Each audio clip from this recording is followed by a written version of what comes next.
Saya sebagai host Leonardo Syamsuri, dan kali ini kembali lagi kita bersama dengan Pak Lo akan melanjutkan session kita sebelumnya untuk bincang-bincang mengenai investasi saham. Dan Pak Lo sebagai seorang yang dikenal sebagai Warren Buffett Indonesia sudah cukup berpengalaman puluhan tahun dalam investasi saham, dan saya berharap bagi Anda yang belum mengikuti sesi yang lalu, Anda bisa mencari di YouTube untuk bisa mencari di Today's Message Podcast sehingga Anda bisa mengikutinya dengan lengkap, dengan baik, dan semua pertanyaan-pertanyaan yang saya sudah ajukan kepada Pak Lo. Dan kali ini Pak Lo hadir, dan kembali lagi Pak Lo, apa kabar hari ini? Baik, Pastor. Luar biasa, puji Tuhan. Nah, Pak Lo, saya akan lanjutkan pertanyaan-pertanyaan yang makin banyak yang bertanya nih, Pak Lo. Sekarang ini situasi ekonomi, banyak orang menganggap tidak jelas, baik nasional, baik regional, dan juga global. Dengan terpilihnya Presiden Trump, kemungkinan adanya terjadi perang dagang dengan China dan seterusnya, sehingga akan terjadi goncangan-goncangan dan ketidakpastian. Belum lagi kondisi ekonomi nasional kita dengan kenaikan PPN yang akan naik, yang naik sudah naik, dan banyak orang berkata, waduh, ini gimana nih? Nah, dalam situasi ekonomi yang tidak menentu seperti ini, yang tidak jelas, sehingga membuat orang jadi ragu dalam berbisnis, apakah menurut Pak Lo investasi saham di saham ini masih oke gitu loh? Nah, ini yang saya mau tanya dari pakarnya langsung. Gimana, Pak? Situasi yang tidak menentu ini pun terjadi di Bursa Efek Indonesia. Oke. Jadi beberapa bulan ini saham-saham di Bursa Efek Indonesia pada berjatuhan. Pada berjatuhan. Ada perusahaan-perusahaan wonderful yang bagus sekali. Saham-saham blue chip ada yang 35% turun, 30% turun. Situasinya tidak bagus. Asing terus menjual keluar, ya. Tapi bagi saya itu adalah kesempatan buat saya. Bagi saya itu tentu saja kesempatan bagi saya, karena saya bisa membeli wonderful company di harga diskon 35%. Ya. Wow. Jadi saya justru kesempatan koleksi itu, Pak, ya. Untuk membeli kesempatan koleksi saya, ya. Gitu ya. Karena bagi saya penurunan harga saham adalah peluang emas bagi seorang investor. Penurunan harga saham adalah peluang emas bagi seorang investor, karena dia bisa membeli perusahaan yang bagus dengan harga yang murah. Nah, tapi kan Pak, Bapak yang beli saham dari perusahaan yang bagus tersebut, apa nggak ada kena dampak dengan ekonomi yang ada, sehingga ada kemungkinan ngalamin kemerosotan laba, atau barah mungkin terbalik menjadi rugi nanti? Gimana, Pak? Kalau saya lihat kondisi wonderful company ini, dia kalau ada situasi yang tidak baik, dia selalu turun. Dia selalu turun, seperti COVID-19 juga kemarin dia juga turun gitu ya. Banyak. Tapi ketika pasar mulai membaik, dia akan naik lebih tinggi dari sebelumnya. Selalu begitu selama gitu 20 tahun. Ya, 20 tahun kinerja 20 tahun dia selalu begitu.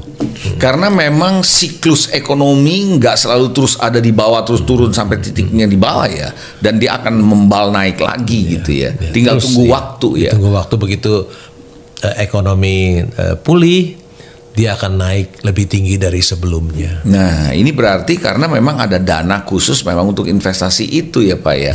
Kalau orang yang nggak ada, waduh, bisa pusing juga tuh kalau dia pas lagi merosot dong ya. Kalau dia nggak punya uang, apapun dia tidak bisa lakukan, Pak. Gitu ya. Luar Jadi biasa. memang kita harus menyiapkan uang cash yang cukup banyak untuk menghadapi situasi yang buruk. Kita belajar dari Yusuf. Oh iya, iya. Di Alkitab ya, Pak ya. Dia tahu di depan 7 tahun ke depan ada masa kelaparan. Dan ada krisis. Dia udah siapin yang banyak, Pak. Jadi seorang investor pun demikian. Begitu ya, wisdomnya ada Joseph wisdom ya, jadi, wisdomnya Yusuf ya. Jadi kita harus menghadapi krisis itu, kita tidak punya hutang, bahkan kita punya uang cash yang banyak gitu ya Pak untuk menuai keuntungan ketika situasi tidak baik, Pak. Nah ini menarik nih, tadi Bapak bilang nggak ada hutang. Saya tanya nih Pak, Bapak ada hutang nggak? Saya sama sekali puji Tuhan Pak. Nggak ada ya? Saya nggak punya uang, nggak punya hutang 1 rupiah pun. Wah luar biasa. Bahkan saya punya uang cash yang banyak. Mantap. Cash rich, loan free. Wes, dahsyat. Cash rich, loan free. Loan free. Itu what a life itu ya, hidup yang luar biasa ya Pak ya. Karena orang yang berhutang itu adalah budak dari yang menghutangi. Itu kata firman di Amsal bilang begitu Pak. Oke, berarti Bapak tetap yakin ya di tengah-tengah situasi ekonomi yang tidak menentu seperti sekarang ini, saham tetap baik asal betul-betul kita bisa memahaminya dan melihat company itu adalah wonderful company. Sehingga itu kesempatan malah kalau kita ada dana lebih untuk beli waktu dia turun ya Pak ya. Betul, Pak. Sehingga itu adalah kesempatan peluang untuk kita mengalami keuntungan begitu ya Pak ya. Memperoleh cuan Pak. Oke. Nah, waktu sesi sebelumnya Pak, saya pernah nanya sama Bapak, apakah saham ini bisa juga dibeli oleh orang-orang awam, ibu rumah tangga dan sebagainya, pelajar, mahasiswa? Bapak kan bilang bisa. Nah pertanyaan saya yang sekarang adalah begini Pak, seandainya ada orang yang nggak ngerti soal laporan keuangan, nggak paham soal rasio keuangan, tapi ingin investasi di saham, itu gimana Pak? Kalau kita membuat laporan keuangan tentu susah dan nggak bisa. Tapi kalau hanya baca ya mudah Pak. Kan cuma baca, lihat aja cuannya berapa, labanya berapa. Jadi dia yang penting lihat profitnya aja ya gitu ya. Itu yang paling mudah. Kalau mau yang dalam laporan keuangan itu yang paling penting kan lihat labanya berapa. Itu saja. Yang penting dia bisa baca laporan keuangan, dia lihat yang simple itu ya. Dia baca saja sebelum dia beli laporan dia membeli saham, dia baca annual report. Di annual report itu dia bisa lihat siapa sih direksi dan komisaris, pemegang saham mayoritasnya siapa, direksi komisaris, si pengendali perusahaan siapa, pemegang saham mayoritas. Apakah mereka orang jujur atau tidak jujur? Bagaimana kita bisa tahu dia jujur atau enggak? Sekarang mudah Pak, tinggal masukin namanya saja di Google Pak. Mbak Google ya Pak ya. Satu ya. Tentu kedua kita juga bisa tanya dia punya pesaingnya juga tahu mereka siapa, suppliernya juga tahu mereka siapa, karyawannya juga tahu mereka siapa ya. Jadi banyak sumber kita bisa mengetahui seseorang itu jujur atau tidak, atau dari laporan keuangannya juga bisa kita lihat, karena orang yang tidak jujur itu dia suka mengambil uang, melakukan transaksi afiliasi yang merugikan pemegang saham minoritas. Tentu kalau si pengendali, direksi dan komisaris orang yang tidak jujur, kita tidak boleh beli.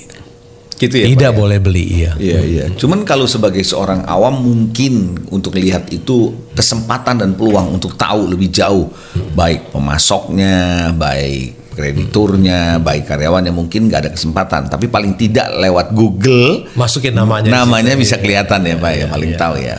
Nah sekarang gini pertanyaan saya Pak, ini kan banyak Pak sekarang ini sekolah-sekolah dalam tanda kutip, kursus-kursus yang mengajarkan untuk ikut belajar main saham atau investasi di saham. Itu banyak loh saya lihat ya Pak ya, ikut kursus berapa sesi, saya bayar sekian.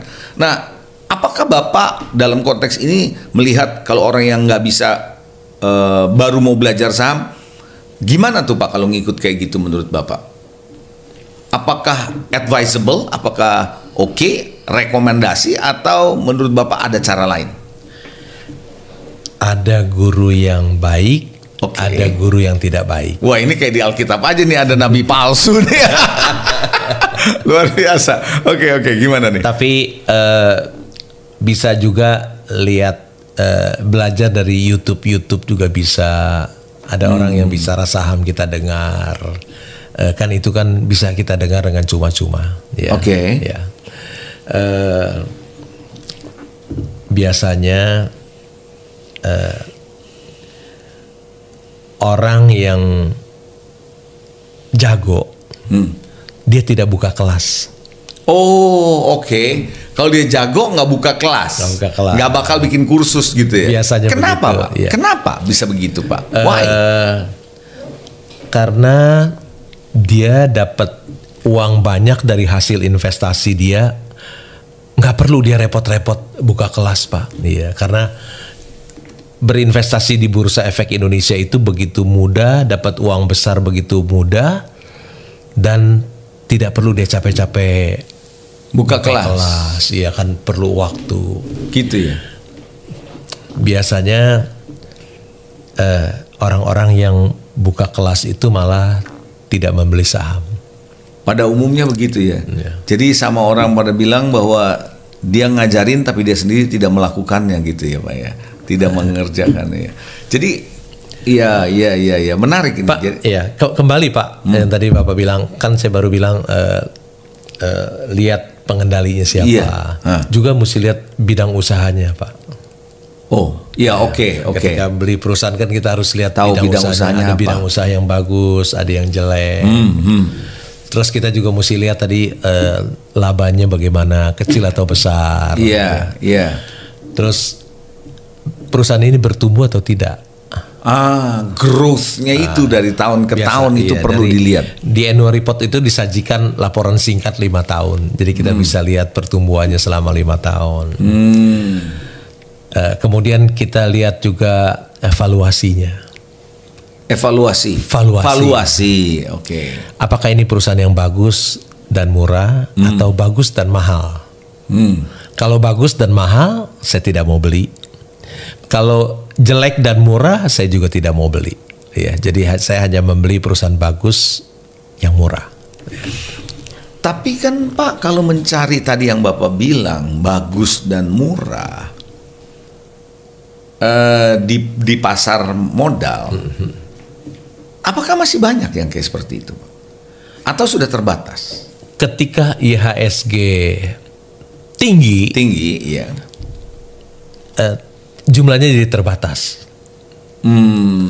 Ketika IHSG rendah turun, yang bagus dan murah jadi banyak.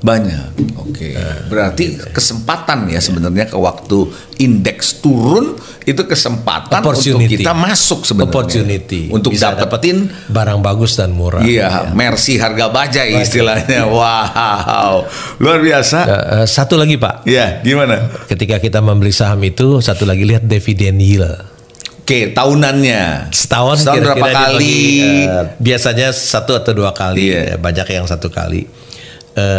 Harga saham dibandingkan dividen yang diberikan berapa persen? Biasanya suka ada yang 10%. Iya. 10% itu kan lebih tinggi dari bunga deposito. Betul, bahkan ada yang di atas itu ya. 10%. Jadi kalau kita beli perusahaan yang ada dividen yield-nya lumayan, Pak. Seperti dapat uang tunggu. Betul. Kita tunggu, luar biasa dapat.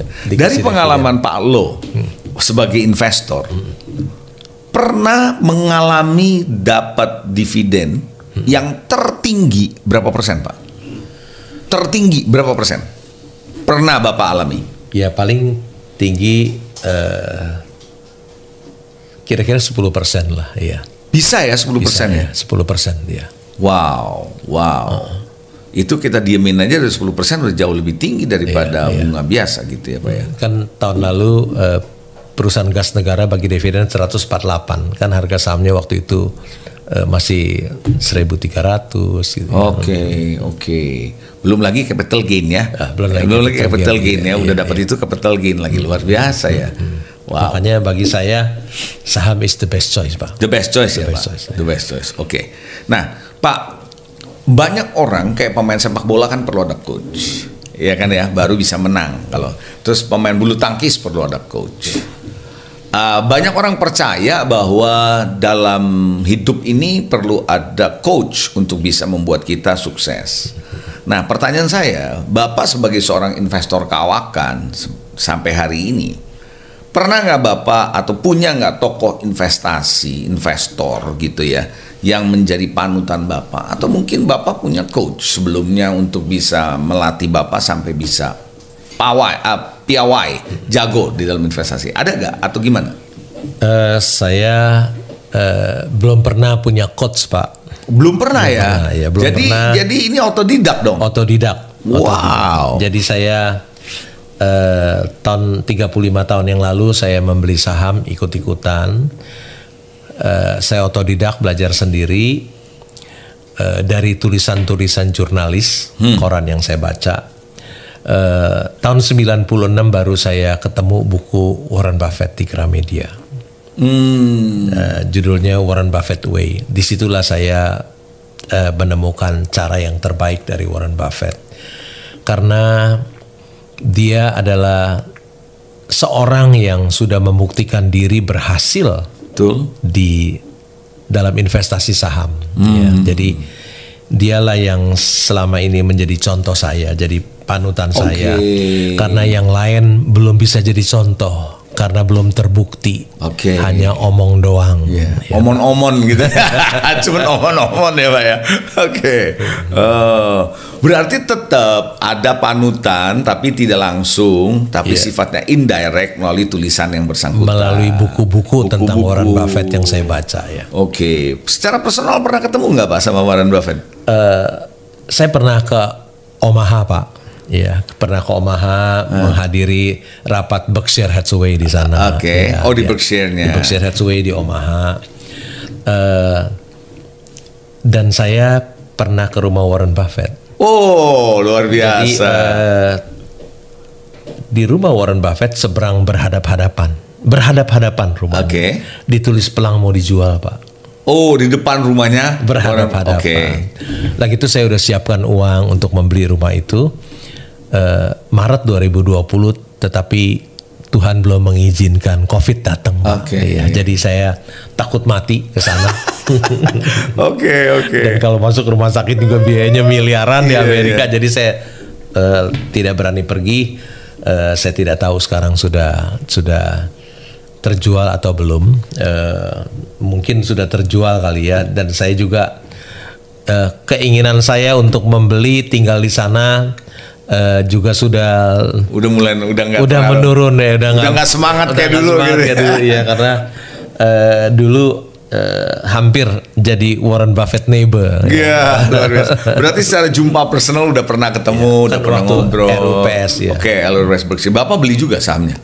Saya dapat undangan dari JP Morgan. Dari JP Morgan. Wow, luar biasa nih, pengalaman yang luar biasa sekali. Nah, satu nih Pak, dari pengalaman Bapak, kalau tadi kan Bapak bilang bahwa di awal-awal Bapak banyak mengalami kerugian karena nggak pernah ngerti saham. Kan after that ada cost of learning, belajar, dan tentu Bapak menjadi investor lebih bijak. Nah, di dalam perjalanan Bapak selama ini sebagai seorang investor, investasi saham, pernah nggak Bapak ngalamin kerugian yang cukup besar dalam melakukan investasi? Nah, kalau memang itu pernah, kenapa itu bisa terjadi? Lalu selain kenapa bisa terjadi, pelajaran apa yang Bapak peroleh dan bisa advice ke kita-kita nih, gitu loh Pak. Tadi saya sudah cerita dari tahun 89 sampai 92 akhir itu rugi terus ya. 89, 90, 91, 92. 3-4 tahun ya, rugi terus. Ya, itu kan rugi-rugi di awal Pak. Waktu di pertengahan kan ada nggak rugi yang di pertengahan besar? Ada. Saya membeli satu saham perusahaan dan perusahaan itu salah invest. Perusahaan itu salah invest, akhirnya bangkrut. Ya, jadi saya juga ikut terimbas, kena cukup banyak. Ya. Yang kedua yang saya beli adalah memang bisnisnya pada saat ini kurang bagus. Ditambah ketidakjujuran. Yang tadi Bapak bilang itu. Ketidakjujuran, ya. Jadi ada yang saya mengalami kerugian, tapi kalau ada beli 10 saham, 9 cuan 1 rugi ya oke lah. Jadi dalam konteks ini berarti ada pembelajaran apa yang Bapak bisa bagikan? Saya tentu dapat pelajaran yang sangat berharga sekali ya. Jadi saya ketika beli saham satu perusahaan, saya tambah hati-hati. tambah hati-hati. Ketika saya mengalami kerugian, ilmu saham saya naik kelas. Naik kelas. Ya. Jadi justru ini karena ngalamin sesuatu kita malah meningkat bukannya merosot ya. Tambah hati-hati, ilmu saham kita jadi naik kelas, dapat pelajaran yang sangat berharga. Gitu ya, Pak, yang kita bayar uang sekolah yang mahal. Berarti memang yang namanya prudent itu penting ya Pak ya. Harus bijak, harus hati-hati, nggak tergesa-gesa ya di dalam melakukan investasi. Kalau kita beli saham, sahamnya naik, kita tambah kaya. Kalau kita salah beli saham, sahamnya turun, kita tambah pinter, Pak. Bukan tambah miskin ya, Pak ya. Luar biasa. Kalau beli 10, salah satu lah Pak ya. Iyalah, kita nggak mungkin semua mau untung terus ya, ada kerugiannya. Tetapi kalau bisa kan minimal kan gitu ya. Nah, Pak Lo, gini Pak Lo. Mendengar ini saya yakin ada banyak orang antusias ingin coba melakukan investment di saham, ya kan? Pertanyaan saya, usia minimal berapa menurut Bapak sudah bisa belajar investasi saham? Kita tahu Warren Buffett pertama kali beli saham ketika usia 11 tahun, Pak. Iya, yang lalu Bapak bilang begitu ya, 11 Karena tahun. semakin dini seseorang belajar, semakin hebat ya Pak ya. 11 tahun. Tidak dengan seperti saya baru membeli saham, baru tahu saham itu ketika usia 30. Terlambat. Ya, terlambat ya. Tapi kan gini Pak, kalau apa yang menyebabkan ini menyimpang dikit nih Pak. Apa yang menyebabkan Warren Buffett dia bisa, Bapak tahu nggak kenapa dia usia 11 tahun kok dia bisa belajar? Dari mana dia belajar saham? Karena bapaknya pialang saham. Pantes. Bapaknya pialang saham. Jadi dia belajar dari orang tuanya. Dari orang tuanya pialang saham. Gitu ya Pak. Jadi umur 11 tahun dia sudah beli saham dan dia sudah belajar saham Pak. Ini saya berarti mesti deket-deket Palo nih belajar nih. Luar biasa. 11 tahun ya. Kalau kita ingin kaya, kita harus dekat kepada orang yang kaya Pak, bukan dekat kepada orang yang belum kaya. Betul. Apalagi yang belaga kaya ya Pak. Nah Pak, pasti Bapak dalam melakukan investment dari awal sampai sekarang, pernah nggak Bapak ngalamin, kalau tadi kan kerugian saya tanya, sekarang adalah pernah nggak Bapak ngalamin lompatan keuntungan di satu titik itu yang sangat signifikan sekali dah, gitu naiknya tinggi. Nah kalau pernah seperti itu di waktu itu kapan, itu tahun berapa terjadi, dan kalau boleh Pak, boleh tahu nggak saham apa waktu itu yang membuat Bapak ngalamin lompatan bisa terjadi seperti itu, dan kenapa bisa terjadi seperti itu? Mungkin yang saya memperoleh lompatan yang besar ketika tahun 2016. Ya, itu saham Indika Energy, tambang batu bara. Waktu itu dia nomor 3 terbesar. Sekarang Indika Energy sekarang sudah disusul sama yang lain-lain. Itu harganya turun jadi 100 rupiah, 100-an per saham. 2016. Sedangkan waktu itu nilai buku per sahamnya masih 1.600. Book value per share-nya 1.600. Harga sahamnya hanya 100-an. Wow, itu murah sekali. Itu Mercy harga bajai. Iya, itu luar biasa itu. Dan saya tahu batu bara itu komoditas hari ini rendah, waktu itu $50 per ton. Per tonnya. Besok bisa naik. Komoditas selalu harganya berfluktuasi. Jadi saya membelinya. Ketika saya order ke pialang saham saya yang bergelar MBA, dia menasihati saya untuk tidak membeli Indika itu. Karena dia bilang, Pak jangan beli karena tambang batu bara itu masa depan suram. Madesu ya. Terus gimana Pak? Dia tidak bermaksud jahat kepada saya, dia bermaksud baik. Tapi karena saya tahu harga batu bara yang turun suatu hari akan naik kembali. Karena dia komoditas, harganya berfluktuasi. Habis naik dia turun, habis turun dia akan naik kembali. Kemudian saya mengumpulkannya pelan-pelan dan saya jadi pemegang saham terbesar nomor 4 di Indika waktu itu, waktu 2016. Wow. Saya pelan-pelan membeli. Dan 2 tahun kemudian 2018 harga batu bara yang $50 per ton jadi $100 per ton. 2 kali lipat. Dan harga saham Indika yang 100-an dalam 2 tahun jadi 4.500. Wah, itu lompatan itu. 2 tahun saja. 2 tahun ya. Iya. Wow. Dan saya dapat uang cukup besar di sana. Cukup besar ya. Oke. Berarti kalau begitu, makanya ini kalau saya lihat ya, perbedaan antara entrepreneur dengan profesional tuh di sini kalau profesional kan dia lihat sebagai data, dia lihat tadi nasihat bahwa tambang akan begini dan begitu, iya kan, madesu. Sedangkan Bapak sebagai entrepreneur punya sense, apalagi sudah biasa main di saham, sense ini yang kuat yang mendorong Bapak seperti itu ya. Saya tahu batu bara ini komoditas, harganya berfluktuasi. Oke. Dia rendah, dia akan naik tinggi. Habis tinggi dia akan rendah lagi ya. Nah, itu yang dibaca sama entrepreneur tuh biasanya, sama investor tuh ya. Kalau profesional lebih lain lagi mungkin lihatnya. Wow, ini menarik. Jadi lompatannya dari 100 ke 4.500 dalam tempo 2 tahun. Pak. Itu di mana cari kayak gitu? Makanya saham is the best choice. Waktu saham naik kita jadi kaya, waktu saham turun kita jadi pinter. Wah, luar biasa itu wisdomnya Pak, dahsyat sekali, luar biasa. Nah, biasanya saya dengar kalau Bapak kalau ngomong selalu saya perhatikan, Bapak itu kalau beli saham disimpan, ya kan? Simpen, nggak pernah perhatiin, ya kan? Nah, nggak pernah ini lagi lah. Pokoknya udah beli kumpulin aja. Pertanyaan saya Pak, berapa lama Bapak hold saham itu? Apa terus di hold? Atau ada satu titik Bapak bilang udah deh, udah waktunya saya jual? Kalau Bapak bilang enggak, saya hold terus, kenapa? Dan kalau Bapak bilang saya jual, juga saya tanya kenapa? Gitu Pak.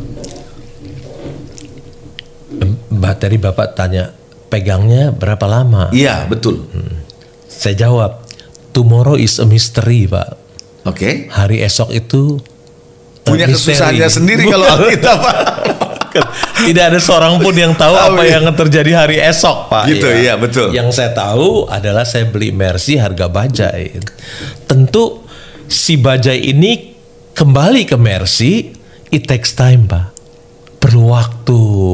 Bukan hari ini saya beli besok jadi Mercy kan, enggak. Saya kan beli bajai harga Mercy. Saya mengharapkan Mercy harga bajai. Dan saya mengharapkan si bajai ini kembali jadi Mercy. It takes time. Perlu waktu. Kapan, berapa lama saya nggak tahu. Tapi yang diperlukan adalah kesabaran saya untuk menunggu.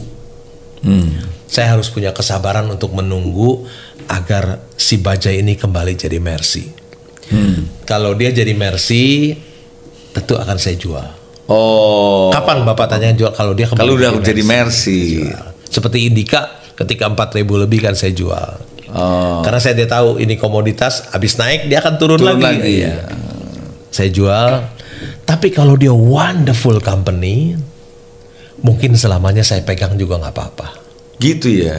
Karena terus dia labanya besar dan dia terus growing. Kalau dia wonderful company, kita pegang aja ya? Seumur hidup nggak apa-apa.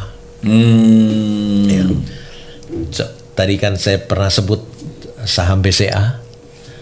Selama dia go public dari tahun 2000 sampai 2024, 24 tahun kan dia naik terus sampai 26.000% terus. Yeah. Karena itu a wonderful company. Ya. Berarti dipegang seumur hidup. Berarti Bapak nggak setuju ya kalau orang trading hariannya, kurang setuju ya? Kalau saya beli dan simpan, saya akan kaya. Tapi kalau Bapak trading, sekuritas Bapak yang akan kaya. Dia dapat kiri kanan dia jual beli ya. Luar biasa. Tanpa terasa nih Pak. Ya, uang besar hanya bisa didapat bukan dari jual beli. Tapi uang besar itu, big money itu baru bisa kita dapatkan dari menunggu. Dari menunggu. Tapi Pak, sambil menunggu itu pasti tentu Bapak juga perhatikan saham itu kan Pak ya? Ya, nggak cuma hanya ditinggal begitu aja diikutin ya? Ya Pak, saya juga tiap hari reading and thinking Pak, membaca dan berpikir. Karena itu adalah kunci keberhasilan dari seorang investor. Dia harus reading, harus thinking. Ya. Gitu ya. Nah, sekarang gini Pak, saya ini rohaniawan. Saya ini pendeta. Apa nasihat Pak Lo kepada seorang pendeta seperti saya atau rekan-rekan sama yang belum pernah berinvestasi di saham sama sekali, sebagai seorang rohaniawan yang mau, siapa tahu mereka dengar podcast ini dan mereka tertarik. Nah, apa nasihat Bapak bagi para rohaniawan, para pendeta yang belum pernah berinvestasi di saham? Apa kira-kira? Tentu berinvestasi saham is the best choice, adalah investasi yang terbaik. Tentu saja seorang rohaniwan kalau dia beli harus beli, always invest for the long term, untuk jangka panjang. Beli dan simpan wonderful company sebagai uang tabungan, bukan trading tiap hari. Itu kan habis juga waktu Pak, lama-lama dia nggak doa lagi. Iya, nggak doa, nggak bisa siapin firman lagi ya. Jadi beli untuk jangka panjang, wonderful company untuk disimpan sebagai tabungan. Jadi menurut saya seorang rohaniwan harus mempersiapkan uang pensiun sejak dini. Gitu. Mempersiapkan uang pensiun sejak dini, karena seorang rohaniwan itu bisa saja dia pensiun usia 60 tahun, ya 60 tahun. Dan kalau Tuhan kasih dia umur panjang sampai 80 tahun, dia harus siapkan 20 tahun untuk biaya hidupnya selama 20 tahun. Jadi dia harus siapkan uang pensiun itu sejak dini. Ya. Berarti saham menjadi salah satu alternatif ya untuk persiapan di situ. Wow, luar biasa. Oke, baik Pak Lo. Saham is the best choice. Oke, Pak Lo, di akhir session kita kali ini, saya bisa minta tolong Pak Lo mungkin bisa kasih 1-2 kalimat atau kata untuk penutup dalam hal berinvestasi ini, supaya para pendengar bisa mendapatkan sebuah message yang bagus dalam singkat ini. Silakan Pak.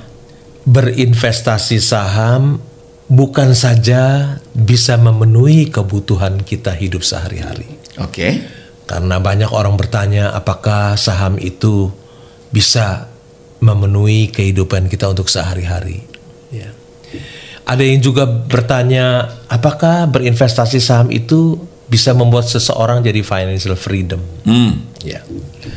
Maka saya beritahu, berinvestasi saham itu bukan saja bisa memenuhi kebutuhan kita setiap hari, bukan saja dapat kita menjadi bisa jadi seorang yang financial freedom, tapi berinvestasi saham bisa menjadi orang terkaya di dunia. Wah, luar biasa. Itu sudah dibuktikan oleh Warren Buffett ya. Hartanya sekarang meskipun dia ada di bawah orang lain pada banyak yang lebih kaya tapi kekayaan dia ada sekitar 145 miliar dolar. Kalau dikali 16.000 ada 2.288 triliun. Wah, itu 7 turunan nggak habis tuh Pak ya. Jadi berarti investasi bukan cuma hanya memenuhi kebutuhan sehari-hari. Investasi di saham bukan cuma hanya membuat orang financial freedom, tapi investasi di saham akan bisa membuat orang kaya. Orang paling kaya.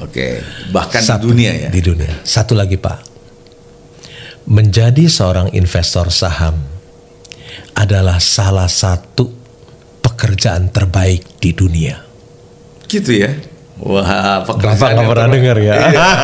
Pekerjaan terbaik di dunia. Wah, lebih salah baik satu pekerjaan terbaik ya. Waduh, luar biasa. Wow, terima kasih Pak Lo untuk waktunya. Lain kesempatan kita akan jumpa lagi, kita akan bincang-bincang lagi lebih lanjut.